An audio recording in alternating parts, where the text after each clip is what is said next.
Это история про одного пса.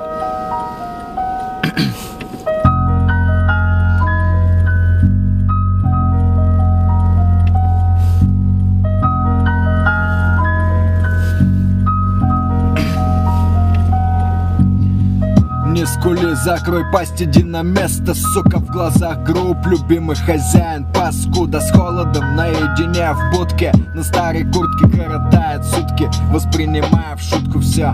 Любовь есть, он любит, да, даже гладит иногда, но глаза не те уже, не того щенка, который под той самой курткой был доставлен в дом. Улыбки, ласка, ну а что потом? Ай, улица, незнакомые лица, начинал скалиться, гнали, кем вы стали все, еда не нравится, но приходится, и так уж водится, что плевать на тех, кто другом по сути приходится.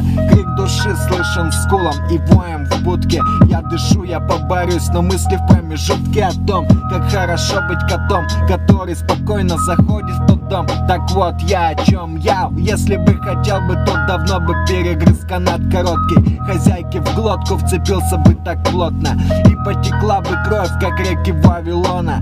За метлу и камни брошены в мою сторону, а им все равно, что есть, что нет, что было, что не стало. Сорвался с ошейника и бежал, куда глядел, и не волновало совсем, что там в том дворе, где вырос, где грубость и сырость, где палки и свист, стая дворовых приняла как своего. Появились чувства там, где все за одного, и ошейник не давит на гордость, свобода и вольность действий, где из-за лая нет никаких последствий. Пробегая однажды рядом с домом родным, увидел, как хозяин курил. Он был совсем седым, увидевший друга, встал на колени и молил, чтобы подошел Мухтар, но Мухтар не подходил. Стая ушла, а он так и на коленях ждал. Где же ты был раньше, когда я в будке тосковал? Умерла хозяйка после пьянки соседской, дочь забыла отца после этих бедствий. Спился совсем, это бездна из стен. Кем теперь стал, а вспомни был кем до того. Мы всегда в ответе за тех приручили, кого, отвернув морду в сторону, кинулся к стае с концом.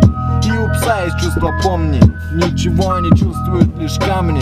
Дома закрыли ставни, и среди всех могил нашел своего хозяина, которого так полюбил, но вернуть нельзя его.